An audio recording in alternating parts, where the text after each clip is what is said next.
Students, Hindi भाषा का work करेंगे बेटा। हिंदी भाषा में आज हम लेसन 12 हम और हमारा स्वास्थ्य पढ़ेंगे। इस पाठ में हमें क्या बताया गया है कि हमें हमारा स्वास्थ्य हम कैसे ठीक रख सकते हैं, हम क्या चीज़ें हमें खानी चाहिए, क्या चीज़ें हमारे लिए हानिकारक हैं।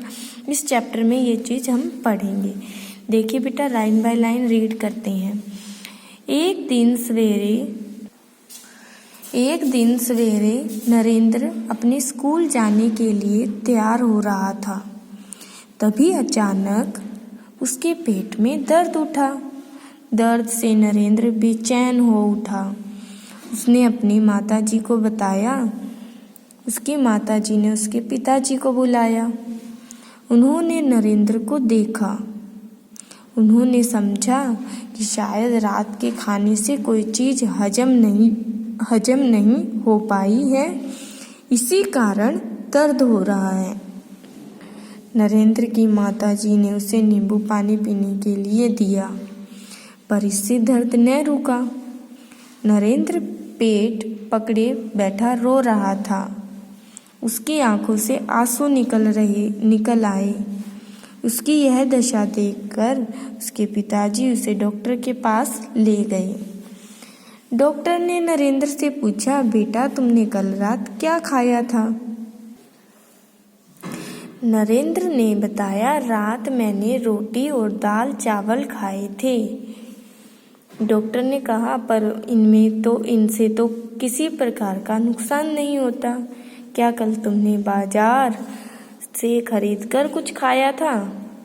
नरेंद्र ने कहा, हाँ डॉक्टर अंकल, कल स्कूल से लौटते समय मेरे दोस्तों ने जलेबियाँ खिला दी थी। डॉक्टर, क्या जलेबियाँ बिल्कुल ताज़ी थी? क्या जलेबियाँ बिल्कुल ताज़ी थी? नरेंद्र ने कहा, नहीं डॉक्टर अंकल, जलेबियाँ बिल्कुल ताज़ी नहीं थी। कुछ समय पहले की बनी हुई थी, पर जलेबियाँ एक थाल में घुली रखी थी। डॉक्टर, बस मैं समझ गया। तुम्हारे पेट में दर्द इन जलेबियों के कारण ही हो रहा है। खुले स्थान पर रखी उन जलेबियों पर अवश्य मक्खियाँ बैठी होंगी।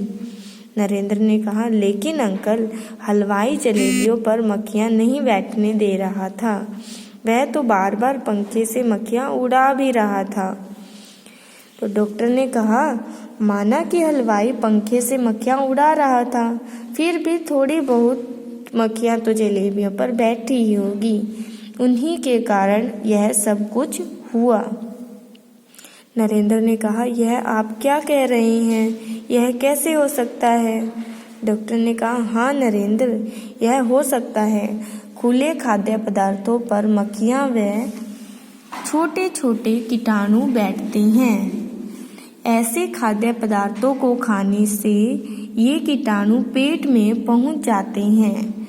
ये कीटाणु गंदे और विषैले होते हैं। ये ही पेट में पहुंचकर अनेक बीमारियों को जन्म देते हैं। नरेंद्र ने कहा, तो बीमारियों से बचने के लिए हमें क्या करना चाहिए? डॉक्टर ने कहा, सबसे पहले हमें खाने पीने में सावधानी बरतनी चाहिए। खाने की चीज़ों को हमेशा स्वच्छ तथा ढक कर रखना चाहिए। सड़े गले फल और बासी भोजन से बचना चाहिए। फल, सब्जी आदि को सदा धोकर खाना चाहिए। पानी को उबालकर और छानकर पीना चाहिए। हमें खाने पीने के विषय में बिल्कुल भी लापरवाही नहीं करनी चाहिए। नरेंद्र ने कहा, अंकल, मैं आपकी सभी बातों का हमेशा ध्यान रखूंगा। डॉक्टर से दवा लेकर और उन्हें धन्यवाद देकर नरेंद्र अपने पिताजी के साथ घर वापस आ गया। आप भी सदा ध्यान रखें और कभी भी बासी तथा बिना ढकी चीज़ें न खाएं। तो ये हमारा चैप्टर है। तो शायद आपको भी इस चैप्टर को पढ़ने से कुछ शिक्षा मिली होगी और शायद आप इस बात को फॉलो करो और इसको अच्छे से रीड करो। ओके बेटा, थैंक यू।